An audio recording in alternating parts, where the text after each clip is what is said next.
The Champions League Matchday 4 is officially over. All the games are finished, and in today's video I'm going to be reviewing the games, looking at the results, and giving you guys my thoughts and opinions. But before I get into this video, I just want to say thank you guys so much for 1,000 subscribers. Honestly, this has been a dream of mine for so many years, and I never thought that after creating this YouTube channel only a few months ago I would already hit 1,000 subscribers. Honestly, it's been incredible, and I just wanted to say thank you guys so much for all your support. But without further ado, let's get right into this video. And the first game I'm going to talk about was probably the craziest game of this match day, FC Copenhagen against Manchester United. As a neutral fan, this game was incredible. It had everything: goals galore, controversial red cards, controversial penalties. It was just an incredible watch, and in my opinion, this was easily the best Champions League game so far this season. Personally, I think some of the calls in this game were a little bit harsh. Yes, I think Rashford did deserve a red card. Obviously, it wasn't intentional and he was trying to shield the ball, but he did put his leg out pretty high and obviously step on the guy's ankle. And as for the penalties, they were pretty harsh calls. I think some of them didn't really deserve a penalty, but in the end, it was an incredible game and obviously a surprise result in FC Copenhagen winning the game. This leaves Man United in a very bad spot in their group because, again, they are last place, and if they want to advance, they need to win both of their next games. The next game in Group A was Bayern Munich against Galatasaray, and Bayern Munich were definitely the favorites in this game. Obviously, they were playing at home, they're one of the best teams in the world, and they were definitely expected to get this win. It's not that Galatasaray played poorly in this game, but they just didn't really have any real chances until that last goal in the 93rd minute. Bayern Munich, on the other hand, had loads and loads of chances. Harry Kane is one of the best strikers in the world. He already has 15 goal contributions in the Bundesliga and another 6 in the Champions League. He is absolutely incredible. Scored both goals in this game and definitely deserved the man of the match. Moving on to Group B, the first game we had was Arsenal against Sevilla. Before this game, I thought this was going to be a very close game. I predicted a draw, but Arsenal were clearly the better team. Sevilla only had one shot in the whole entire game. Arsenal were clearly the dominant team in terms of possession, shots, passes completed, creating attacking opportunities. They were an incredible team, and despite some of their recent injuries, they're still showing that they're one of the best teams in this Champions League, and they definitely deserve this win. The next game in Group B was PSV Eindhoven against Lens, and personally, I thought this was a pretty obvious result. PSV are one of the best teams in the Eredivisie, while Lens are really struggling in the Liga. Not to say that Lens are having a bad Champions League campaign, because they are currently second place in their group, and out of Sevilla and PSV, they look like the most likely team to advance. But PSV have really been underperforming against Sevilla, against Arsenal, and even against Lens last game. They didn't perform to the normal standards, and I thought this game they definitely took inspiration from what they're doing in the Eredivisie. They performed well and they did get the 1-0 victory. Moving on to Group C, the first game we had was Napoli against Union Berlin. As a Napoli fan, I was very disappointed with this game because we were clearly the better team. We dominated in terms of every single stat that there is. We were clearly the better team, but we just couldn't finish. We had so many chances. We created so many good attacking opportunities, but we just couldn't get the ball in the back of the net. Union Berlin only had a few real big opportunities, but they capitalized off those few opportunities, and they obviously scored the goal to give them the draw. The next game in Group C was Real Madrid against Braga, and this was a pretty obvious result. Real Madrid are one of the best teams in the world, and although Braga are still a good team, they're a good side in the Portuguese league, they stood no chance against Real Madrid. The craziest thing is Jude Bellingham didn't even play this game, but Real Madrid still played incredibly well. Brahim Diaz played incredibly, scored a goal, and this shows you that Real Madrid don't need Jude Bellingham to perform well. They are still a great team. Even though they are missing a few players in their team, they are still an incredible side, and they have one of the best chances to win this Champions League. Moving on into Group D, the first game we had was Real Sociedad against Benfica. Benfica's form in this Champions League is something that they are going to be so ashamed of when they're knocked out of their group, because to be honest, they are going to get knocked out. They have no chance of advancing from this group.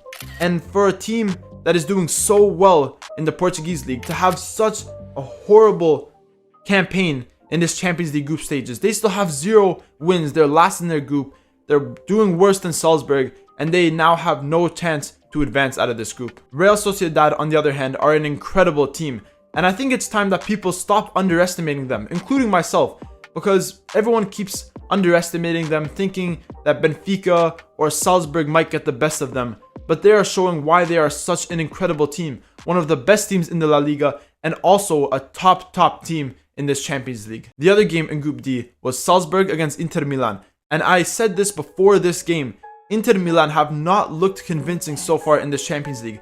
Against Real Sociedad, they barely scraped away with a draw. Against Benfica, and even in both games against Salzburg, they barely got the win, only by 1 goal. Salzburg had many chances to win this game. Now, I do think Inter were the better team, and they probably did deserve the win. Again, they don't look convincing, and it took them to the last few minutes to score the winning goal. Moving on to Group E, the first game we had was Atletico Madrid against Celtic. And I predicted this game to be a domination by Atletico Madrid, and a domination it was. 6-0 was the final score, and some of the goals by Atletico Madrid were crazy goals. Morata scored a goal, rocketed it into the top net. Griezmann scored an incredible volley. Honestly, it was an incredible game by Atletico Madrid. Celtic, on the other hand, were very disappointing. I said it at the start that I think they're going to finish at the bottom of the group, and now it seems pretty clear that they will indeed finish last in their group. The other game in Group E was Lazio against Feyenoord. This was another one of those games where it really could have went either way. You knew it was going to be a low scoring game, but realistically, both teams had a lot of chances to win this game. Lazio obviously did end up winning 1-0 with a goal from Immobile in the 45th minute, but like I already said, Feyenoord had a lot of chances to draw the game or possibly even get a win, but Lazio were the more clinical side, and they did deserve this win. Moving on to Group F, the first game we had was Dortmund against Newcastle. I personally thought that Newcastle were going to win this game because after the last week of games, beating Manchester United 3-0 and then beating Arsenal 1-0, I thought that they were coming into this game with tons of confidence, while Dortmund, on the other hand, lost their last game to Bayern Munich by 4 goals. But clearly in this game, Dortmund showed spirit, they showed character, they showed passion, and that is what won them this game. The other game in Group F was AC Milan against PSG. Obviously, in their last game, PSG absolutely demolished AC Milan. But going to the San Siro, that is one of the toughest atmospheres to play in the whole world. And Milan, before this game, were bottom of their group, so they needed to win this game if they wanted a chance to make it out of the group. Because of this, I knew that they were going to apply the pressure. I knew they were going to play attacking football, and that is exactly what they did. They scored 2 goals, and they silenced PSG in terms of their attack. Moving on to Group G, the first game we had was Manchester City against Young Boys. I don't really need to say much about this game. It was pretty obvious that Man City were going to get this win. They are the best team in the world. They are obviously the current Champions League title holders, and against Young Boys, they had no chance. Like, let's be real. This game could have been 4, maybe even 5-0.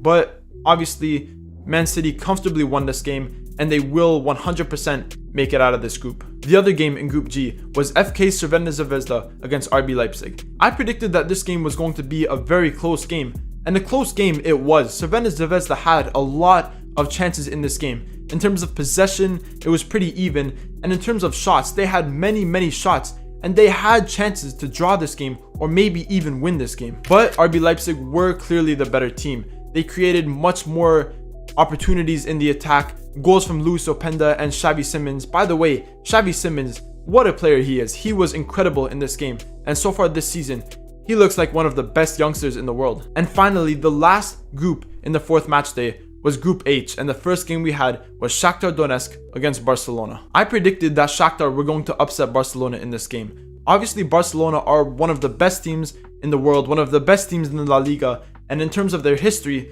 they're one of the most historic football clubs in the whole world. But something about this game, I just knew Shakhtar were going to get a result from Barcelona. And finally, the last game we had was FC Porto against Royal Antwerp. Royal Antwerp are the worst team in this group. They still have 0 points, and sadly for them, they will finish in last place. FC Porto are just one of those teams in the Champions League that you do not want to come against. In the group stages, They are just the most ruthless team that there is, and they showed their ruthlessness in this game against Royal Antwerp. Another goal by Evan Nilsson and a goal from Pepe in the 91st minute. And Pepe, because of this goal, is now the oldest Champions League scorer in the history. That is phenomenal, and congratulations to Pepe.